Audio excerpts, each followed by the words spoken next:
Boa tarde, companheiras e companheiros. Estamos aqui, nesta quinta-feira, para mais 15 minutos sobre a conjuntura atual. Esta semana, sem dúvida nenhuma, o fato mais importante que houve foi da decisão monocrática do ministro Marco Aurélio, liberando o dirigente do PCC, André do Rap, né? Causou uma polêmica enorme e os oportunistas de sempre tentaram pegar uma carona nessa polêmica. Vamos por etapas. O André do Rap, ele está condenado em primeira instância, em segunda instância, com recurso pendente no STJ. Ele foi preso em dezembro do ano passado, né?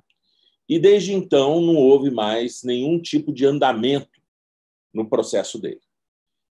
Impetrou um habeas corpus no Supremo Tribunal Federal, né, por conta da omissão que estaria ocorrendo, afinal de contas, seu processo está em curso no STJ, da omissão que estaria havendo de não ter sido renovada a fundamentação, a motivação da sua prisão preventiva. Vejam vocês, depois que o Supremo Tribunal Federal determinou que não pode haver uma automática prisão depois da confirmação da condenação em segundo grau, mas prisão que poderá haver será sempre aquela baseada no artigo 312 do Código de Processo Penal, significa a prisão preventiva propriamente dita. Aquele que estava preso depois de condenado pelo primeiro grau e segundo grau, ele só poderá continuar preso exatamente nessa condição quando estiverem presentes, vamos dizer, os pré-requisitos da prisão preventiva. Quais são eles? Né? Risco à ordem pública, quando a pessoa tem elevada periculosidade ou risco de voltar a cometer crime. Garantir a instrução da ação penal, não é mais o caso que a instrução já acabou, seria se ele fosse interferir nas provas, e garantia da aplicação da lei penal, significa que quando um indivíduo solto poderia fugir, né? Sem dúvida nenhuma, no caso do André do Rap, tanto a primeira questão, o primeiro requisito, quanto o último requisito estão presentes. Ninguém tem dúvida disso. É uma pessoa que faz parte de uma organização criminosa violenta, portanto, com elevado potencial de cometer outros crimes violentos. E, por outro lado, também, ele estava foragido quando ele foi preso. Portanto, ele, com certeza, viria novamente a se evadir do distrito da culpa. Portanto, ninguém tem dúvida. E o próprio ministro Marco Aurélio, no seu despacho, quando ele liberou André do Rap, ele reconheceu todas essas circunstâncias. O que fez, então, o ministro Marco Aurélio liberar o André do Rap? Foi o parágrafo único do artigo 316 do Código de Processo Penal, que determina ao juiz, de 90 em 90 dias, vir a renovar o decreto de prisão preventiva com uma fundamentação atualizada pela situação. Por que isso? Porque nós vimos que, no curso da Lava Jato, né, o juiz Sérgio Moro e o Ministério Público, eles deixavam os presos mofarem em prisão preventiva sem prazo determinado. Para quê? Para forçá-los a delatar, né? Então, era sem dúvida nenhuma um constrangimento ilegal praticado ali, um verdadeiro achaque contra os presos, né? Deixando de motivar repetidamente a prisão e mantendo-os presos assim, meses, quando não anos a fio. Foi para evitar isso que se criou, então, essa obrigação de haver renovação periódica do decreto de prisão preventiva. Bom, e aqui o artigo 316, parágrafo único, não dá margem à dúvida. Ele diz o seguinte: a cada 90 dias deverá haver uma nova fundamentação da prisão preventiva, sob pena de a prisão se tornar ilícita, irregular. Tá? E Marco Aurélio tirou a consequência legal, diz assim, olha, o que está acontecendo aqui? Eu não tenho dúvida nenhuma de que se trata de uma pessoa perigosa, não tenho dúvida nenhuma de que existe realmente um risco dele se evadir do distrito da culpa, né?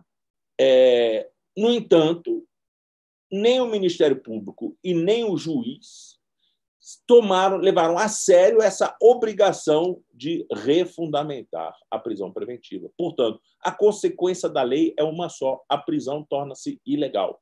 Portanto, libere-se. No fundo, quer dizer, eu acredito até que fosse outro ministro, qualquer um deles, provavelmente não liberaria, dado o perfil específico do paciente, no caso, a pessoa beneficiada pelo habeas corpus. Tenho quase certeza que isso aqui não ocorreria se fosse outro ministro.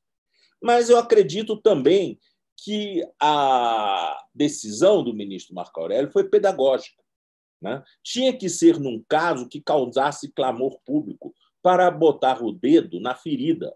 Quer dizer, Ministério Público, você não está levando a sério a sua obrigação pelo artigo 316, parágrafo único. Tá? Você não pode simplesmente lavar as mãos quando a pessoa está presa. Tem que manter o olho vivo em cima da prisão, saber o que está acontecendo com aquele preso. Por quê?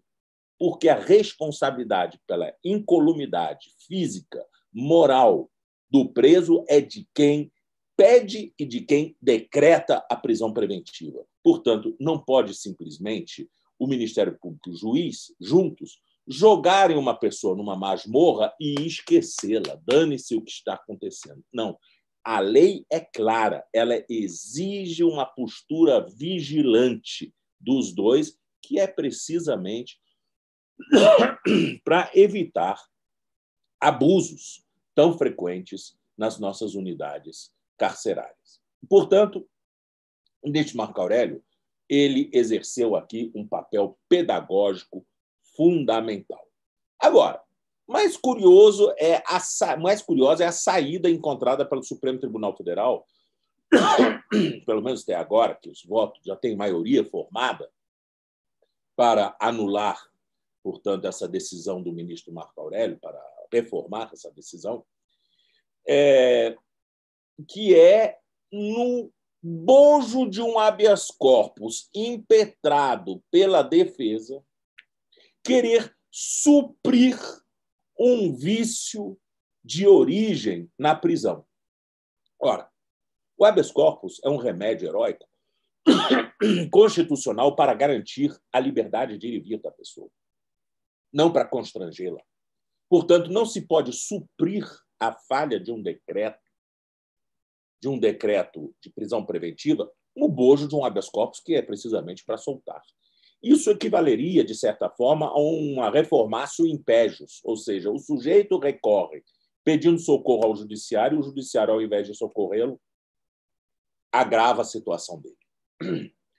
E, de certa forma, é o que aconteceu. Portanto, não poderia, não em habeas corpus, o Supremo Tribunal Federal ter feito isso. Poderia, no máximo, ter simplesmente dito, olha, não reconheço, mantenha-se preso, mas determino imediatamente ao juiz que renove essa prisão preventiva agora, né? Sem prejuízo das consequências de natureza disciplinar para o Ministério Público e para o juiz por terem se omitido nessa missão de renovar os fundamentos da prisão preventiva. Claro que a turma do populismo penal, neste momento, ela está fazendo o quê? Ela está querendo tirar proveito dessa situação. E agora dizendo que se a prisão, depois da confirmação da condenação em segundo grau, fosse mandatória, fosse obrigatória, né? Isso não teria acontecido. Portanto, temos que revisitar essa discussão sobre a execução provisória da pena depois do segundo grau. Isso é um oportunismo. Uma coisa não tem nada a ver com outra. O que houve aqui foi uma falha. E eu até admito que possa ter sido até proposital. Tá? do Ministério Público e do juiz de não renovarem o decreto da prisão preventiva. Tá? Então, não é por causa da falha dos dois que o sistema em si de garantias está errado, porque na chamada reforma penal, nessa mudança aí do projeto do Moro, foram incluídos tanto o juiz de garantias quanto essa obrigatoriedade de renovar a prisão preventiva. E por que isso? Precisamente porque nós já vimos assim inúmeras vezes os juízes e o Ministério Público se haverem de forma irresponsável na gestão dessas prisões. Sem contar de situações como daquela menina lá em Indaiatuba, né, que foi presa lá no Pará e mantida em cárcere, uma menina de 14 anos mantida em cárcere com um monte de homem adulto, marmanjo, né, e ela ter ficado, durante esse período em que ela estava em prisão preventiva, ela ter ficado a sofrer estupros sucessivos, né, violência sexual sucessiva. Ninguém poderia dizer que a juíza que decretou a prisão ou o Ministério Público que pediu aquela prisão não tivesse nada a ver com isso. Portanto, sim, temos aqui uma responsabilidade enorme do judiciário. E é por isso que a lei mudou, para configurar mais claramente essa responsabilidade. Não me parece que querer agora mexer nisso vai melhorar a situação. Mas ali tem os milicos feitos deputados, né, que querem mexer nisso para quê?